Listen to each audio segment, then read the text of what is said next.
ऐसे आप लोग उम्मीद करता हूँ बहुत अच्छे होंगे। Welcome to Learner IAS together success. दोस्तों हम लोग अभी कंटिन्यू करेंगे पॉलिटी क्लास 11th। पहले एक छोटे से कोट से शुरू करते हैं। Long journey is always hard and frustrating but only person wins who has faith on him. तो जैसे कि सबको पता है कि अगर लंबा रास्ता तय करना हो तो बहुत सारे प्रॉब्लम्स भी आते हैं, बहुत सारे प्रॉब्लम आएगा तो फ्रस्ट्रेशन होगा, ठीक है। बट जीतता वही है जो अपने पे यकीन करके विश्वास करके आगे बढ़ता है, ठीक है। इसी कोट के साथ हम आगे बढ़ते हैं। दोस्तों आज हम लोग डिस्कस करेंगे लोकल गवर्नमेंट, ठीक है। ये क्लास 11 पॉलिटी का चैप्टर नंबर 8 है, ठीक है। तो लोकल गवर्नमेंट देखिए, डेमोक्रेसी में when we talk about the democracy it is the government of people, ठीक है। जो लोग निचले तबके के लोग होते हैं उनका भी कंट्रीब्यूशन इंपॉर्टेंट उतना ही है जितना बाकियों का है कि नहीं। तो अगर कोई विलेज है, विलेज तक अगर स्टेट गवर्नमेंट हो या फिर सेंट्रल गवर्नमेंट हो वो नहीं पहुंच सकती है कि नहीं, उसकी एक लिमिटेशन है कि नहीं। बट उनकी प्रॉब्लम्स कौन देखेगा, उनकी प्रॉब्लम्स कौन सुनेगा, उनको सॉल्व कैसे करेंगे, तो उनके पहुंच के पास ही ऐसे लोग होने चाहिए जो उनके प्रॉब्लम सॉल्व कर सके, ठीक है। उसी लोकल लेवल पे, विलेज और डिस्ट्रिक्ट लेवल पे जो गवर्नमेंट बनती है उसी को कहते हैं लोकल गवर्नमेंट्स, ठीक है। तो लोकल गवर्नमेंट बनती किसी है, प्रोसीजर सेम ही है जैसे सेंट्रल और स्टेट वैसे ही ये भी बनती है, ठीक है। तो इलेक्शन होता है, डायरेक्ट इलेक्शंस होते हैं, इसमें कैंडिडेट्स चूज करते हैं लोग खुद ही कि ये हमारे रिप्रेजेंटेटिव्स हैं। तो वैसे ही लोकल गवर्नमेंट बनती है, ठीक है। जैसे कि पंचायत है उसको लोकल गवर्नमेंट कहेंगे, है कि नहीं। खाब जैसे पहले हुआ करता था या फिर ग्राम सभा पहले से ही है कि नहीं। तो इसमें एक दो स्टोरी है लोकल गवर्नमेंट क्यों जरूरी है इसको बताने के लिए। देखिए, Geeta Rathore belong to Jamuniya Talab gram panchayat Sehore district Madhya Pradesh. She was elected sarpanch in 1995 from a reserve seat. Reserve is जैसे कि आपको पता ही है, जैसे कि वो जो SC/STs हैं, जो लोअर तबके के लोग हैं उनके लिए सीट्स रिजर्व होते हैं कि नहीं। तो वैसे ये रिजर्व सीट से वो जीती। But in 2000 the village people rewarded her for her admirable work by electing her again, ठीक है। पर 2000 में फिर से उन्होंने उसको 5 साल के लिए लाते हैं हर एक, आपको पता ही है, ठीक है। तो 5 साल बाद उसका बहुत अच्छा काम करने से उसको फिर से सरपंच बनाया, this time from non reserve seat. इस समय वो नॉन रिजर्व सीट से जीती, मतलब बहुमत से जीती। From housewife Geeta has grown into the leader displaying political foresightness, ठीक है। एक हाउस वाइफ से वो एक पॉलिटिकल फोरसाइट, मतलब पॉलिटिकल उसके जो दूरदर्शिता थी पॉलिटिक्स में, इसके लिए वो काफी फेमस हुई है, ठीक है। सी has homesteaded the collective energy of her panchayat to renovate water tanks, build school buildings, construct village roads, fight against domestic violence and atrocities against women, create environmental awareness, encouraging the afforestation, water management in her village, ठीक है। तो ये सब चीजें उन्होंने किया, ठीक है। तो जब कोई उन्नति का काम करेगा, डेवलपमेंट करेगा, लोग खुश होंगे और उसको दोबारा से वोट देके बहुमत से जिता के लेके आएंगे। तो वही इनके साथ हुआ। ये क्यों हो पाया, इसलिए हो पाया जो गीता राठौर थी यहाँ पे, वो भी उसी लोकल की थी, उसी एरिया की थी। वहां के लोगों की प्रॉब्लम के बारे में वो बकायदा सब कुछ जानती थी। और दूसरी बात है, अगर कहीं पे भी कोई प्रॉब्लम है तो इनको बताने में इजी होता था, है कि नहीं, क्योंकि वो लोकल की है, वहां पे मिल जाती है कि नहीं। हर चीज अगर यहाँ पे गांव है और इसको दिल्ली जाके अपना प्रॉब्लम बताना पड़े, is it possible? No, it's not genuinely possible, ठीक है। तो ये यहाँ पे पास में होती है, इसीलिए लोकल गवर्नमेंट बहुत ज्यादा इंपॉर्टेंट है। एक और स्टोरी दी गई है, there was an story of yet another woman achiever. एक और औरत की, मतलब लेडी की बात कही गई है, ठीक है। सी वाज द प्रेसिडेंट, ठीक है, sarpanch of the gram panchayat of Vengai Vasal village in Tamil Nadu. In 1997 the Tamil Nadu government allotted 2 hectare of land to 51 government employees, ठीक है। तो this piece of land fell within the विंसिटी of the gram panchayat on the instruction of higher authorities like the district collector of Kanchanpuram directed the president of the Gram Panchayat to pass a resolution ordering the allotment of the said land for the purpose of already decided, ठीक है। तो district collector ने कहा सरपंच को, देखिए आप एक लिख के रेजोल्यूशन पास करिए कि ये वाला एरिया जो है वो पहले से ही अलॉटेड है किसी भी गवर्नमेंट वर्क के लिए, ठीक है। बट यहाँ पे क्या होता है, the president and the gram panchayat refuse to pass such order and collector issued an order to acquire the land. The gram panchayat filed a writ petition in the Madras high court against the collector's action. ठीक है, the single जज bench of the high court upheld the collector's order and ruled that there was no need to take the panchayat's consent. The panchayat appealed to the division bench against the single judge order. In its order, the division bench reversed the order and single judge. The judge held that the government order amounted to not only infringement of the power of the panchayat but a gross violation of the constitutional status of the panchayat. ठीक है, तो यहाँ पे क्या होता है दोस्तों, जब एक हायर अथॉरिटी कहता है कि गांव की इतनी जमीन जो है वो किसी काम के लिए आप लिख के दो, ठीक है, बट यहाँ पे जो सरपंच थी इन्होंने कोर्ट पे पिटिशन फाइल कर दिया, रिट पिटिशन. रिट पिटिशन क्या होता है, जब कभी भी आपका मूलाधिकार का, ठीक है, हनन होता है तब आप रिट पिटिशन फाइल कर सकते हैं. पंचायत के अपने कुछ अधिकार होते हैं, अपने कुछ पावर्स होते हैं, उसका हनन हुआ तो इन्होंने रिट पिटिशन फाइल कर दी. तो यहाँ पे पहला कोर्ट क्या कहता है कि नहीं, अब यहाँ पे पंचायती जो सरपंच है इसकी अधिकार को हटाओ, आप हायर अथॉरिटी हो, आप क्या है डायरेक्ट करो, उसकी जो है उनकी परमिशन लेने की जरूरत नहीं है. फिर उन्होंने क्या किया, फिर डिविजनल कोर्ट में इन्होंने अपील कर दी. ठीक है, तो यहां पे इन्होंने कहा कि नहीं, ये गलत बात है. कॉन्स्टिट्यूशन में जो पंचायत को जो राइट्स दिया गया है वो उनका मूलाधिकार है, इसको आप हनन नहीं कर सकते, है कि नहीं. तो इनको इंटैक्ट किया गया और उस चीज को सॉल्व किया गया. तो इससे ये भी पता चलता है लोकल गवर्नमेंट के पास इतने सारे पावर्स हैं और इम्पोर्टेंट कितना ज्यादा है. ठीक है, दोनों स्टोरी से हमें, दोनों अलग अलग स्टोरी है, दो अलग अलग इंसिडेंट है, इससे हमें पता चलता है कि local there are the representative of large transformation that taken place across, ठीक है, the India special the constitutional status of the order. ठीक है, इससे पता चलता है कि से एक अंडरस्टैंडिंग और bridging with the local people getting better. ठीक है, तो लोकल गवर्नमेंट बात अब समझ में आ गई. ठीक है, तो ये चीजें दोनों स्टोरी की बात थी. ठीक है, और डेमोक्रेसी में, जब डेमोक्रेसी की बात हम करते हैं, democracy is about the meaningful participation. ठीक है, डेमोक्रेसी की बात जब हम करते हैं तो इसमें हर एक इंसान की, चाहे वो गांव का हो, शहर का हो, आदिवासी हो, ठीक है, किसी भी जंगल में रहता हो, अगर हम डेमोक्रेसी की बात करते हैं हमें सबको साथ लेकर चलना पड़ेगा और सबका पार्टिसिपेशन उतना ही इंपॉर्टेंट है कि नहीं. Strong and vibrant local government ensures both active participation and purposeful accountability. अगर स्ट्रॉन्ग और एक्टिव लोकल गवर्नमेंट है तो उनके पीपल का, वहां पे लोकल पीपल्स का पार्टिसिपेशन काफी अच्छा होता है और साथ ही साथ वो कुछ भी करते हैं वो अकाउंटेबल भी रहते हैं. ऐसा नहीं कि खाली पार्टिसिपेशन करे और खाली काम करवाए, नहीं, जो काम हो रहा है, जो उनको दिया जाता है वो भी अकाउंटेबल होते हैं, है कि नहीं. It is necessary that in democracy task which can be performed locally would be left in the hand of the local people and their representatives. ठीक है, ये इजी भी है और इंपॉर्टेंट भी है कि नहीं. डेमोक्रेसी के लिए ये इंपॉर्टेंट, लोकल गवर्नमेंट को जो है उसका काम दीजिए और पूरा अधिकार दीजिए, वो अपना काम खुद से कर सके. ठीक है, तो डेमोक्रेसी को अगर हमें स्ट्रेंथनिंग करना है, अगर डेमोक्रेसी को स्ट्रॉन्ग करना है तो सबसे इंपॉर्टेंट लोकल पार्टिसिपेशन हमें बढ़ाना पड़ेगा, उनको स्ट्रेंथन करना पड़ेगा, है कि नहीं. तो उम्मीद करता हूं समझ में आया होगा लोकल गवर्नमेंट क्यों जरूरी है कि नहीं. अब बात करते हैं growth of local government in India. India में लोकल गवर्नमेंट कैसे ग्रोथ होता है. ठीक है, let us now discuss about the local government has grown in India and what our constitution says about it.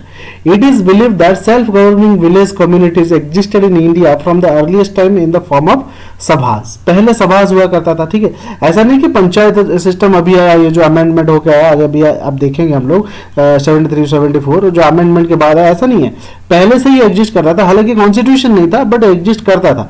ऐसे सभा होती थी गांव में, ठीक है कि नहीं, विलेज असेंबलीज होती थी.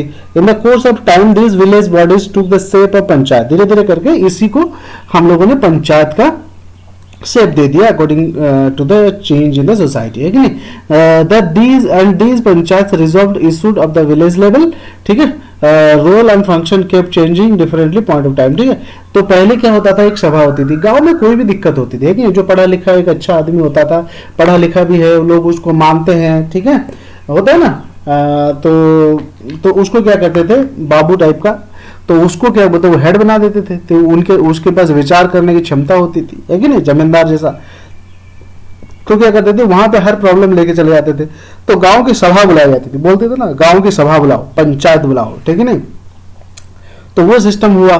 तो इसी को आगे चल के एक शेप दिया देगा, पंचायत बना दिया गया और इसके कुछ रूल्स डिफाइन कर दिए गए, है कि नहीं। In modern time elected local government bodies were created after 1882, है कि नहीं। लॉर्ड रिपन जो थे इसके मुख्य आर्किटेक्ट थे, who has the viceroy of the India at that time took the initiative in creating these bodies, ठीक है। they are called the local boards, पहले इसको local boards कहा जाता था। however due to slow progression in this regard the Indian National Congress urged the government to take a necessary step to make all the local bodies more effective, ठीक है। तो इस तरह से लॉर्ड रिपन ने, और ये क्या हुआ, जब गवर्नमेंट ऑफ इंडिया एक्ट 1935 आया तो ये ट्रेंड कंटिन्यू हो गया और काफी इसके बाद ये चीज पुख्ता हो गया, अब पंचायत इलेक्शन होने लगा, है कि नहीं। During India's freedom movement Mahatma Gandhi strongly pleaded, Mahatma Gandhi क्या बात करते थे, डिसेंट्रलाइजेशन की बात करते थे, है कि नहीं। डिसेंट्रलाइजेशन का मतलब क्या है, मतलब ये है कि power transferring to the local bodies, है कि नहीं, lower division of the government, ठीक है। Decentralisation of economy and political power. He believe that strengthening village panchayat was mean of the effective decentralisation, ये ठीक है। जब नहीं होगा तो वो कुछ कर ही नहीं पाएंगे, और जब कर ही नहीं पाएंगे तो उनका डेवलपमेंट कैसे होगा, है कि नहीं। सपोज एक एग्जाम्पल, गांव में एक गांव में एक स्कूल बनवानी है, बट लोगों के हाथ में कुछ है ही नहीं, उनके सरपंच के हाथ में कुछ है ही नहीं, तो ये बनेगा कैसे, बन ही नहीं सकता। तो डिसेंट्रलाइजेशन ऑफ द पावर होना बहुत ज्यादा जरूरी है, ये महात्मा गांधी भी बार बार कहे हैं, है कि नहीं। Panchayat therefore looked upon as instrument of the decentralisation, ठीक है, and participatory democracy. Participatory democracy का मतलब क्या है, पार्टिसिपेशन ऑफ द लोकल, ठीक है, उसको पार्टिसिपेटरी डेमोक्रेसी कहते हैं। डिसेंट्रलाइजेशन का मतलब होता है कि transferring power from higher to lower level of the government, है कि नहीं, उसको कहेंगे हम डिसेंट्रलाइजेशन। तो हमारे जब तक ये नहीं होगा, ये दोनों चीजें नहीं होगी, तो पंचायत कैसे स्ट्रांग होगा। अगर पंचायत ये नहीं जब करेगा तो ये दोनों चीजें होने लगेगी। Our national movement was concern about the enormous concentration of the power in the hand of the governor general sitting in Delhi, ठीक है। देयरफॉर तो वही चीज है, एक गवर्नर जनरल दिल्ली में बैठा है, उसके हाथ में सारा पावर है, नीचे वाले कुछ कर ही नहीं पा रहे, हाथ पे हाथ पैरे बैठे, तो डेवलपमेंट होगा नहीं होगा। When the constitution was prepared, the subject of the local government was assigned to the state, ठीक है। कॉन्स्टिट्यूशन में ये जो लोकल गवर्नमेंट वाली जो पंचायत इलेक्शन है, ये सब है, ये पावर स्टेट के पास है। स्टेट चाहे वो पंचायत बनाए, कितना एरिया में एक पंचायत बनाएगा, क्या करेगा, वो स्टेट के हाथ में पावर है कि नहीं। चलिए, तो इनका इलेक्शन सेंटर भी नहीं कराता, मतलब इलेक्शन कमीशन ऑफ इंडिया नहीं कराती, इसकी कमीशन स्टेट इलेक्शन कमीशन इसको कराते हैं। आगे चल के हम लोग इसको देखेंगे, है कि नहीं। It is failed that subject of local government including panchayat did not receive adequate importance in the constitution. Do you know this, why this happened, ठीक है। ये क्यों होता है कि कॉन्स्टिट्यूशन में इसको बहुत ज्यादा तवज्जो नहीं दिया गया है। A few reason can be advance here. Firstly, turmoil due to the participation of resulted in the strong unitary inclination of the constitution, ठीक है। नहीं, देखिए ये इसको बहुत ज्यादा इंपॉर्टेंस इसलिए नहीं दिया जाता क्योंकि हमारा कॉन्स्टिट्यूशन यूनिटरी की बात करती है, यूनिटी की बात करती है, पूरे देश को अखंड एक बना के जोड़ के रखता है, ठीक है। अगर एक एक पंचायत की बात होगी तो वहां पे कई सारे इन्फ्लुएंसेस होते हैं, कैसे रिलीजियस इन्फ्लुएंस, पर्सनल इन्फ्लुएंस, ठीक है, cast influence.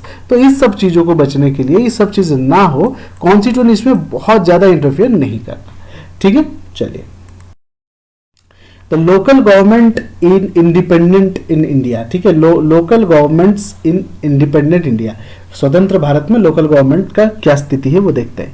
Local government got a fillip after 73rd और 74th constitution amendment acts, but even before that some effort in, देखिए एक्चुअली लोकल गवर्नमेंट पुख्ता कब हुआ, जब ये अमेंडमेंट हुआ, ठीक है। कौन सा अमेंडमेंट, 73rd अमेंडमेंट जो पीआरआई है, पंचायती राज, ठीक है।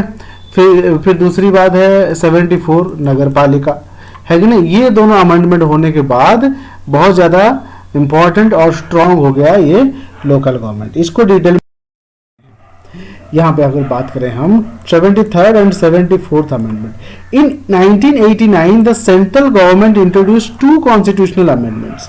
These amendments aim at strengthening local governments and ensuring element of uniformity in their structure and functioning across the country. Later in 1992, 73rd and 74th constitutional amendment were passed by the parliament. In 73rd amendment is about rural local government, which are known as Panchayati Raj Institution (PI). ठीक है. And 74th amendment made the provision relating to the urban local government and nagarpalikas. 73rd and 74th amendment came into force in 1993 में ये force में आ गया, मतलब लागू कर दिया गया. We have notice earlier that क्या करता है, local government is a state subject. ठीक है, state are free to make their own laws on this subject, है ना. तो स्टेट कुछ भी कर सकता है इसमें. ठीक है, मतलब सेंटर का कोई इसमें हस्तक्षेप नहीं होता. स्टेट्स आर फ्री है वो. But once the constitution was amended, the state had to change their law about the local bodies in order to bring this conformity with amendment. अब जब पहले तो ऐसा था ना कि अब जब कॉन्स्टिट्यूशन में ये अमेंड हो गया, अब स्टेट भी इसमें बहुत ज्यादा छेड़खानी नहीं कर सकता है कि नहीं. They were given 1 year time to make necessary changes in their respective state laws in the light of this amendment, है कि नहीं. तो उनको ये कहा गया कि 1 साल दिया गया, अब ये जो अमेंडमेंट हुआ इसके हिसाब से आप अपने स्टेट रूल में जो परिवर्तन करना चाहते कर दीजिए, फिर बाद में इसको नहीं कर पाएंगे. अभी बात करते हैं 73rd अमेंडमेंट है क्या. ठीक है, उसके बारे में थोड़ा सा देख लेते हैं. 73rd amendment in Panchayati Raj institutions. ठीक है, 3 टायर स्ट्रक्चर होता है हमारे लोकल गवर्नमेंट में. ठीक है, हर स्टेट में 3 टायर स्ट्रक्चर होता है. पहला तो 3 टायर स्ट्रक्चर का मतलब क्या है, द बेस है इसका ग्राम पंचायत. एक gram panchayat covers village group. ठीक है, फिर इंटरमीडिएट में आता है mandal. Level is the mandal, also report as block और तालुका. फिर आता है डिस्ट्रिक्ट लेवल. ठीक है, ठीक है, डिस्ट्रिक्ट होता है, मतलब ये हो गया विलेज, फिर ब्लॉक, फिर आ जाता है डिस्ट्रिक्ट. तो ये इसको कहा गया हमारा 3. ठीक है, 3 टायर स्ट्रक्चर. ओके, फिर बात करते हैं हम इलेक्शन. पंचायती राज इलेक्शन जो होता है डायरेक्टली बाय पीपल, लोग डायरेक्टली चूज करते हैं, है कि नहीं. इसका टर्म 5 ईयर के लिए होता है. If the state government dissolves the panchayat before the end of the 5 year term, अगर स्टेट 5 साल पहले रिजॉल्व कर देती है तो 6 महीने के अंदर एक नया इलेक्शन बना के उसको लीडर देना पड़ेगा, है कि नहीं. तो ये चीज होती है. तो important provision that ensure the existing elected local body before 73 amendment in many states they are used to be in direct election in the district bodies and there was no provision for immediate election after dissolution. पहले ऐसा था but अब ऐसा नहीं है. 5 साल तक एक सिलेक्टेड कैंडिडेट रहेगा. अगर वो उसके बीच में कुछ भी होता है, स्टेट अगर उसको रिजॉल्व कर देता है उस लोकल इलेक्टेड बॉडी को, तो विद इन 6 मंथ्स उनको एक नया इलेक्शन, फ्रेश इलेक्शन करवा के कैंडिडेट उनको देना पड़ेगा, है कि नहीं. अब बात करते हैं रिजर्वेशन की. जैसे कि हर एक इलेक्शन में रिजर्वेशन होता है, स्पेशल रिजर्वेशन, तो यहाँ पर भी स्पेशल रिजर्वेशन है. तो वुमेन के लिए रिजर्वेशन है, एज शेड्यूल कास्ट के लिए रिजर्वेशन है, शेड्यूल ट्राइब के लिए रिजर्वेशन है. ठीक है, तो इन तीनों लेवल में इनको रिजर्वेशन की फैसिलिटी दी गई है. ठीक है, they can also provide reservation for the other backward caste. ये स्टेट पर है, वो अदर बैकवर्ड कास्ट को भी इंपॉर्टेंस देके रिजर्वेशन दे सकती है. ठीक है, it is important to note that these reservations apply not merely ordinary member of the panchayat but also to the position of chairperson और अध्यक्ष. ठीक है, अध्यक्ष के लेवल पर भी ये जो रिजर्वेशन है काम करता है. Further, reservation of 1/3 of the seat for women is not merely in the general category of the seat but also with the seat reserve for the schedule caste and schedule tribe and backward caste. ठीक है, हालांकि women के लिए अगर general में reservation नहीं है but category में उनके लिए रिजर्वेशन है. ठीक है दोस्तों, चलिए बात करते हैं ट्रांसफर ऑफ सब्जेक्ट. ठीक है, 29 subjects which were earlier in the state list of the subject are identified and listed in the 11th schedule. ठीक है, 11th schedule में listed था of the constitution. These subjects are to be transferred to the Panchayati Raj institutions. ठीक है, तो उसको कुछ 29 subjects थे जो स्टेट लिस्ट में हुआ करते थे, उनको ट्रांसफर कर दिया गया किसमें, पंचायती राज इंस्टीट्यूशंस में. ठीक है, the actual transfer of this function depend upon the state legislation. ठीक है, तो इसका एक्चुअली ट्रांसफर स्टेट करती है, स्टेट पर डिपेंड करता है. चलिए article 243G power authority and responsibility of the panchayat the legislature of the state में बाय द लॉ, ठीक है, endow the panchayat with such power and authority with respect to the matter listed in the 11th schedule. ठीक है, ये कुछ 29 चीजें हैं जो शेड्यूल में इस लिस्ट में है, इसको स्टेट लिस्ट से ट्रांसफर किया पंचायती राज इंस्टीट्यूशन के। ठीक है, The provision of the 73rd amendment were not made applicable to the area inhabited by the आदिवासी। ठीक है, आदिवासी एरिया जो है ना, स्पेशली जो प्रोटेक्टेड एरियाज है, वहां पर ये लागू नहीं होता। ठीक है, इनके लिए कुछ और जो है लॉज लागू होते हैं, प्रोटेक्टेड हैं इसलिए, है कि स्टेट इलेक्शन कमीशन इसकी इलेक्शन करवाती है, सेंटर इसकी इलेक्शन नहीं करवाती। ठीक है, स्टेट फाइनेंस कमीशन इसको फाइनेंस करती है। ठीक है, तो ये चीजें आपको समझ में लगता है। अब बात करते हैं 74th अमेंडमेंट की। 74th अमेंडमेंट जैसे कि हम लोगों ने अभी बात की, वो नगर पालिका है। ठीक है, अर्बन एरिया डेवलपमेंट मतलब म्यूनिसिपैलिटीज को आपको कहते हो। What is an urban area? Urban area किसको कहेंगे? इसका 3 क्राइटेरिया है, 3 पॉइंट है, इसको फुलफिल करना चाहिए, उसको अर्बन करेंगे। पहला, मिनिमम तो 5000 जनसंख्या होनी चाहिए। दूसरा, at least 75% of the mail working जो है नॉन एग्रीकल्चरल वर्क में इन्वॉल्व हो, नौकरी वोकरी करते हो। तीसरी बात यह है कि density of the people of the list 400% square kilometre, हर स्क्वायर किलोमीटर में 400 लोग रहते हैं। आज पर the 2021 census but 31 of the India's population lives in the urban areas, है कि नहीं? In many ways of 74th amendment is a repetition of the 73rd amendment, except all applies in the urban area. All the provision of 73rd amendment relating to the direct election, reservation transfer, सब कुछ वही होता है कि नहीं? तो वैसा ही है, 73rd जैसा ही है। इम्प्लीमेंटेशन दोनों को कैसे किया जाता है? इम्प्लीमेंटेशन ऑफ दिस अमेंडमेंट्स, ठीक है, इन दोनों का, all states have now pass the legislation in importance the provision of the 73rd and 74th amendment during the 10 years since the amendment came into force 94 से 2004 तक। Most state have had a least 2 round of the elections to the local bodies.